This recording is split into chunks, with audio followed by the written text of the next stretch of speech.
Assalamualaikum warahmatullahi wabarakatuh. Kami dari kelompok 1 Bahasa Indonesia akan mempresentasikan jenis huruf dan pemenggalan. Kelompok yang pertama ada Ifatul Ula, yang kedua Eva Triwijayanti, yang ketiga Diki Alfadiansyah, dan yang keempat Nurul Afria. Untuk materi yang pertama akan dibawakan oleh teman kami yaitu Ifatul Ula. Assalamualaikum warahmatullahi wabarakatuh. Saya Ifatul Ula dengan NIM 933417620. Di sini saya akan menjelaskan mengenai jenis huruf dan aturan pemenggalan. Aturan pemenggalan kata yang benar menurut PUEBI untuk memenggalkan sebuah kata tidak bisa dilakukan secara asal-asalan. Ada ketentuan dan aturan tersendiri yang harus kita ikuti agar tulisan yang sudah kita penggal tersebut tetap bisa terbaca dengan baik dan benar. Nah, aturan tersebut itu tercantum dengan jelas di dalam PUEBI yang mulai ditetapkan pada tahun 2015. Istilah pemenggalan kata sejatinya sudah ada sejak berlakunya ejaan yang disempurnakan atau EYD. Hanya saja pada saat itu istilah yang masih digunakan adalah suku kata.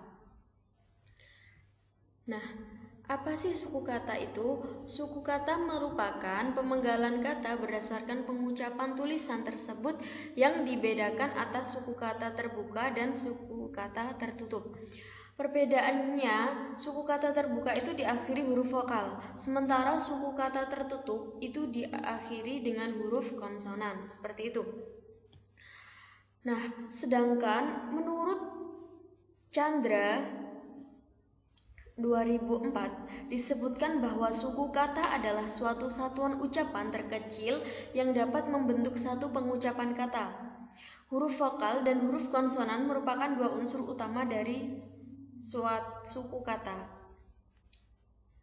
Nah, selain itu suku kata juga disebut sebagai silabel yang menurut Kamus Besar Bahasa Indonesia edisi kelima memiliki pengertian struktur yang terjadi dari satu atau urutan fonem yang merupakan konstituen kata. Sedangkan berdasarkan Wikipedia disebutkan suku kata ialah unit pembentuk kata yang tersusun dari satu fonem atau urutan fonem.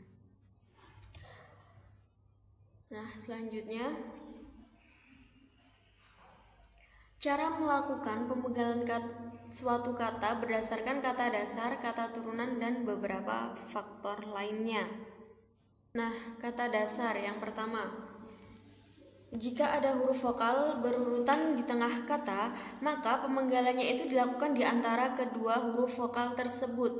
Contohnya, yang pertama adalah main. Nah, main itu kita penggalnya itu di tengah-tengah. Katakan main ada 4, nah itu di tengah-tengahnya. Ma dan in, seperti itu. Dan ada 4 contoh ya ini. Nah, yang kedua itu jika terdapat huruf diftong yaitu AI, AU, EI, dan OI. Maka tidak perlu dilakukan pembualan pada huruf diftong tersebut.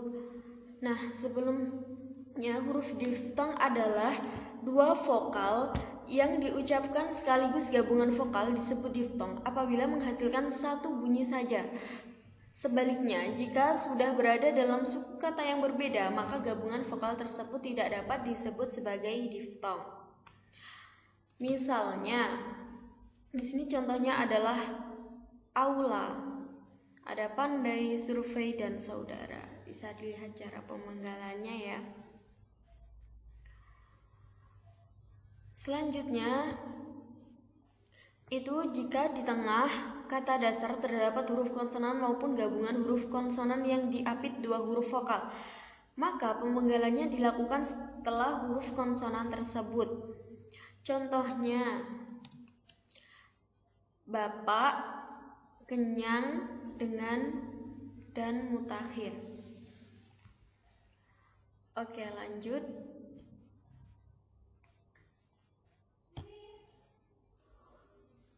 apabila di tengah kata dasar ada dua huruf konsonan yang berurutan. Pemenggalannya itu dilakukan di antara dua huruf konsonan tersebut, misalnya makhluk, sanggup, sombong, swasta, dan lain sebagainya. Selanjutnya itu, bila mana di tengah kata dasar terdapat 3 huruf konsonan atau lebih yang masing-masing melambangkan satu kesatuan bunyi, maka pemenggalannya itu dilakukan di antara huruf konsonan pertama dan kedua. Contohnya infra, bentrok, sama instrumen, ultra, dan lain sebagainya. Selanjutnya itu namun aturan tidak berlaku untuk gabungan huruf konsonan. Misalnya, gabungan huruf konsonan adalah penggabungan dua huruf konsonan tertentu yang membentuk satu intonasi yang baru. Adapun huruf-huruf tersebut antara lain NG, NY, SY, dan KH itu. Seperti halnya huruf diftong, gabungan huruf konsonan juga bisa diletakkan di awal, di tengah, atau di belakang suatu kata. Contohnya, bangkrut, banyak, bangsa, makhluk. Seperti itu. Lanjut.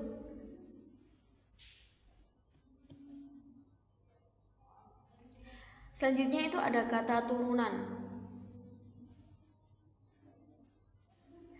yaitu pemenggalan kata turunan sedapatnya dilakukan antara bentuk kata dasar serta unsur pembentuknya.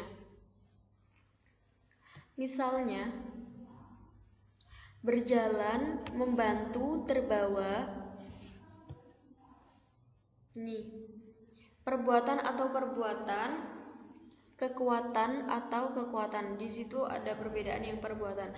Jadi bisa setelah per boleh dipenggal atau perbuatan baru dipenggal. Nah, seperti itu ya, teman-teman. Nah, di sini ada catatan, apabila kata bertumbuhan yang bentuk kata dasarnya mengalami perubahan pemenggalan dilakukan seperti pada kata dasar. Contohnya itu menutup, memakai, pemikir, penolong, penyebut dasi dari jadi misalkan menutup itu kan ada kata me, nu, sama tup. Nah, jadi habis me itu dipenggal, terus nu itu dipenggal lagi, terus habis itu baru tup. Jadi kan menutup seperti itu.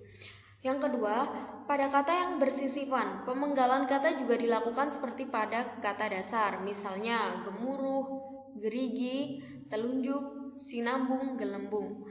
Nah, misalnya gelembung ya. Jadi ada ge, lem, sama bung. Jadi ge dipenggal, terus habis itu lem, terus habis itu dipenggal lagi, terus yang terakhir itu bung. Seperti itu. Jadi gelembung. Untuk yang ketiga, pemenggalan yang menyebabkan munculnya satu huruf di awal ataupun akhir baris, maka tidak dilakukan contoh. Walaupun cuma-cuma mereka enggan mengambil makanan itu. Nah, seperti kayak cuma-cuma gitu. Selanjutnya,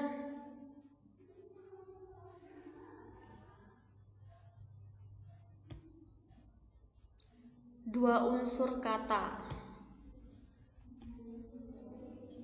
Nah, jika pada sebuah kata terdiri dari dua unsur atau lebih, serta salah satu unsurnya dapat bergabung dengan unsur-unsur yang lain, maka pemenggalannya dilakukan di antara unsur-unsur tersebut. Setiap unsur gabungan itu dipenggal seperti pada kata dasar. Misalnya, ini contohnya fotokopi, itu bisa dipenggal dua atau lebih ya. Untuk presentasi yang kedua akan disambung oleh Eva Triwijayanti. Assalamualaikum warahmatullahi wabarakatuh. Saya Eva Triwijayanti 933411720 akan mempresentasikan tentang penggunaan huruf kapital. Jadi penggunaan huruf kapital itu sangat banyak sekali, di antaranya yaitu yang pertama yaitu huruf kapital atau huruf besar dipakai sebagai huruf pertama kata pada awal kalimat. Jadi setiap awal kalimat kita harus menggunakan huruf kapital. Misalnya, aku mau makan. A-nya menggunakan huruf kapital. Dia pergi liburan. D-nya harus menggunakan huruf kapital. Kita harus saling tolong-menolong. Pasar saat ini tutup lebih cepat. Jadi yang di awal itu harus menggunakan huruf kapital. Yang kedua yaitu huruf kapital dipakai sebagai huruf pertama petikan langsung. Biasanya ini terdapat pada dialog. Misalnya, Amir bertanya, bagaimana keadaannya? Jadi meskipun di tengah, setelah petikan itu kita harus menggunakan huruf kapital. Yang ketiga yaitu huruf kapital dipakai sebagai huruf pertama dalam kata dan ungkapan yang berhubungan dengan agama, kitab suci, dan Tuhan, termasuk kata ganti untuk Tuhan. Misalnya Islam, Kristen, Buddha, Al-Quran, Injil, dan contoh lagi, berilah hambamu petunjuk ya Tuhan. Mu-nya itu harus menggunakan huruf kapital karena kata ganti Tuhan. Yang keempat yaitu huruf kapital dipakai sebagai huruf pertama nama gelar kehormatan, keturunan, dan agama yang diikuti nama orang. Misalnya Sultan Agung, Haji Firman. Yang B, huruf kapital tidak dipakai sebagai huruf pertama nama gelar kehormatan, keturunan, dan keagamaan yang tidak diikuti nama orang. Jadi ini pengecualian dari penggunaan huruf kapital. Misalnya, dia baru saja diangkat menjadi sultan. Meskipun terdapat kata sultan di sini, tapi tidak menggunakan huruf kapital karena tidak diikuti dengan nama orang. Yang kelima yaitu huruf kapital dipakai sebagai huruf pertama unsur nama jabatan yang diikuti nama orang, nama instansi, atau nama tempat yang digunakan sebagai pengganti nama orang tertentu. Misalnya, Wakil Presiden Adam Malik. Presidennya menggunakan huruf kapital di awal karena diikuti oleh nama orang. Perdana Menteri Nehru. Yang B, huruf kapital dipakai sebagai huruf pertama nama jabatan atau nama instansi yang merujuk kepada bentuk lengkapnya. Misalnya, sidang itu dipimpin oleh Presiden Republik Indonesia. Jadi, menggunakan huruf kapital meskipun berada di tengah. Yang C, huruf kapital tidak dipakai sebagai huruf pertama nama jabatan dan pangkat yang tidak merujuk kepada nama orang, nama instansi, atau nama tertentu, tempat tertentu. Misalnya, berapa orang camat yang hadir dalam rapat itu, meskipun terdapat kata camat, tapi tidak boleh menggunakan huruf kapital karena tidak diikuti oleh nama orang. Yang keenam yaitu huruf kapital dipakai sebagai huruf pertama unsur-unsur nama orang, termasuk julukan, singkatan, nama gelar, pangkat, dan sapaan. Misalnya, Amir Hamzah, Eva Tri, Arsenia Anggara. PDT itu singkatan dari pendeta. DR itu singkatan dari dokter. Harus menggunakan huruf kapital di awal. Yang ketujuh yaitu huruf kapital dipakai sebagai huruf pertama nama bangsa, suku bangsa, dan bahasa. Misalnya suku Sunda, suku Jawa, Betawi, dan lain sebagainya. Yang B, huruf kapital tidak dipakai sebagai huruf pertama nama bangsa, suku, dan bahasa yang digunakan sebagai bentuk dasar kata turunan. Misalnya kejawa-jawaan. Jadi ini termasuk pengecualian dari penggunaan huruf kapital. Yang kedelapan, yang A yaitu huruf kapital dipakai sebagai huruf pertama nama tahun, bulan, hari, dan hari raya. Misalnya bulan April, Januari, Februari, hari Kamis. Kayak gitu harus menggunakan huruf kapital. Yang B, huruf kapital dipakai sebagai huruf pertama unsur-unsur nama peristiwa sejarah, misalnya Perang Dunia I, Perang Gerilya, dan sebagainya. Yang C, huruf kapital tidak dipakai sebagai huruf pertama peristiwa sejarah yang tidak digunakan sebagai nama. Misalnya, perlombaan senjata membawa risiko pecahnya Perang Dunia. Jadi meskipun ada kata Perang Dunia, tapi tidak menggunakan huruf kapital karena tidak digunakan sebagai nama, maksudnya tidak terkenal. Jadi ini termasuk pengecualian dalam penggunaan huruf kapital. Yang ke-9, yang A, yaitu huruf kapital dipakai sebagai huruf pertama unsur-unsur nama diri geografi, misalnya Serang, Eropa. Yang B, huruf kapital dipakai sebagai huruf pertama unsur-unsur nama geografi yang diikuti nama diri geografi, misalnya Danau Toba, Sungai. Yang C, huruf kapital dipakai sebagai huruf pertama nama diri atau nama diri geografi jika kata yang mendahulunya menggambarkan kekhasan budaya, misalnya ukiran Jepang. Pokoknya yang ada nama kota, negara, geografi itu harus menggunakan huruf kapital, meskipun berada di tengah. Yang D, huruf kapital tidak dipakai sebagai huruf pertama unsur geografi yang tidak diikuti oleh nama diri geografi. Ini termasuk pengecualian dari penggunaan huruf kapital, misalnya berlayar ke teluk, mandi di sungai. Meskipun ada kata teluk dan sungai, tidak menggunakan huruf kapital karena tidak diikuti oleh nama diri geografi. Jadi harus ada nama teluk apa, sungai apa gitu. Yang E, huruf kapital tidak dipakai sebagai huruf pertama nama diri geografi yang digunakan sebagai penjelas nama jenis. Misalnya kunci Inggris, petai Cina. Jadi meskipun ada kata Inggris dan Cina, tidak boleh menggunakan huruf kapital karena bukan menunjukkan itu sebuah negara, tapi menjelaskan sebuah kunci itu sama petai itu.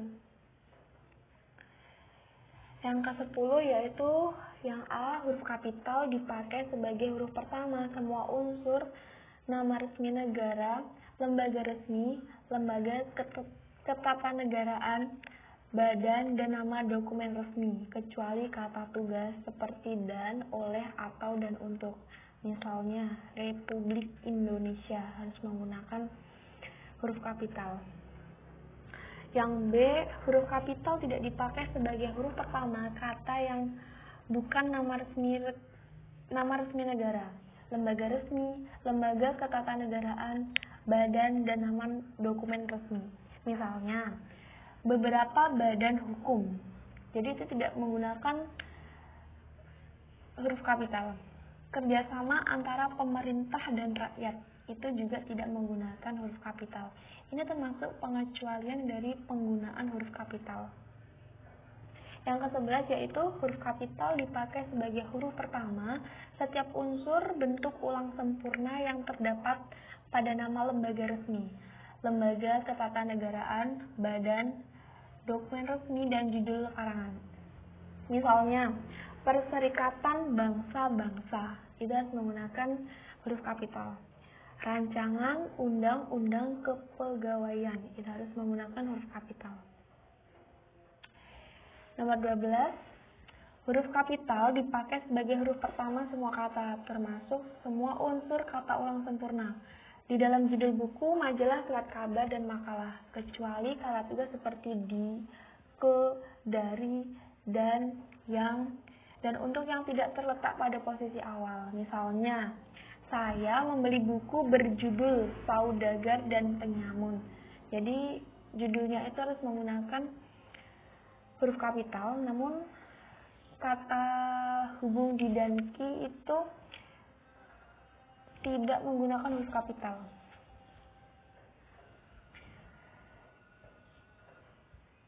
Nomor 13, huruf kapital dipakai sebagai huruf pertama unsur singkatan nama gelar, pangkat, dan sapaan yang digunakan dengan nama diri, misalnya SPD, itu singkatan dari Sarjana Pendidikan. M.Hum, yaitu singkatan dari Magister Humaniora. Kita menggunakan huruf kapital. Yang terakhir yaitu yang A, huruf kapital dipakai sebagai huruf pertama kata penunjuk hubungan kekerabatan seperti bapak, ibu, saudara, kakak, adik, dan paman yang digunakan dalam penyapaan atau pengacuan. Misalnya adik bertanya, itu apa Bu? Jadi harus menggunakan huruf kapital. Yang B, huruf kapital tidak dipakai sebagai huruf pertama kata penunjuk hubungan kekerabatan yang tidak digunakan dalam pengacuan atau penyapaan. Misalnya gimana contohnya nih? Kita harus menghormati bapak dan ibu kita. Meskipun di sini ada kata bapak dan ibu, tapi tidak menggunakan huruf kapital. Karena yang dimaksud bukan kekerabatan dalam pengacuan atau penyapaan tersebut. Demikian penjelasan dari saya. Assalamualaikum warahmatullahi wabarakatuh.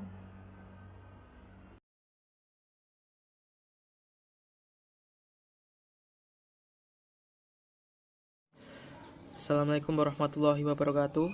Saya Diki Alfadiansa akan menjelaskan tentang huruf miring. Huruf miring dipakai untuk menuliskan judul buku, nama majalah, atau surat kabar yang dikutip dalam tulisan, termasuk dalam daftar pustaka. Misalnya, saya sudah membaca buku Salah Asuhan karangan Abdul Muiz. Salah Asuhan ini dimiringkan karena termasuk judul buku dari Abdul Muiz. Ada lagi majalah Pujangga Baru menggelontarkan semangat kebangsaan.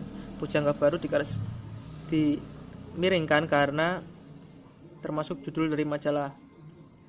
Ada contoh lain adalah daftar pustaka dan dalam surat kabar. Yang kedua, huruf miring dipakai untuk menegaskan atau mengkhususkan huruf, bagian kata, atau kelompok kata dalam kalimat. Misalnya, huruf terakhir kata abjad adalah D. Terus dia tidak diantar, tapi mengantar. Dalam bab ini tidak dibahas pemakaian tanda baca. Buatlah kalimat dengan menggunakan ungkapan lepas tangan. Yang ketiga, huruf miring dipakai untuk menuliskan kata atau ungkapan dalam bahasa daerah atau bahasa asing. Misalnya, upacara Peusijek dalam kurung tepuk tawar menarik perhatian wisatawan asing yang berkunjung ke Aceh. Yang kedua ada nama ilmiah buah manggis adalah Garcinia mangustana Weltanschauung yang bermakna pandangan dunia. Ungkapan Bhinneka Tunggal Ika dijadikan semboyan negara Indonesia. Sebagai catatan, nama diri seperti nama orang, lembaga, atau organisasi dalam bahasa asing atau bahasa daerah tidak dituliskan dengan huruf miring. Yang kedua, dalam naskah tulisan tangan atau mesin tik, bukan komputer, bagian yang akan dicetak miring ditandai dengan garis bawah. Yang ketiga, kalimat atau teks berbahasa asing atau berbahasa daerah yang dikutip secara langsung dalam teks berbahasa Indonesia ditulis dengan huruf miring. Kemudian untuk presentasi yang terakhir akan dibawakan oleh Nurul Afria. Assalamualaikum warahmatullahi wabarakatuh. Perkenalkan, nama saya Nura Afrilia.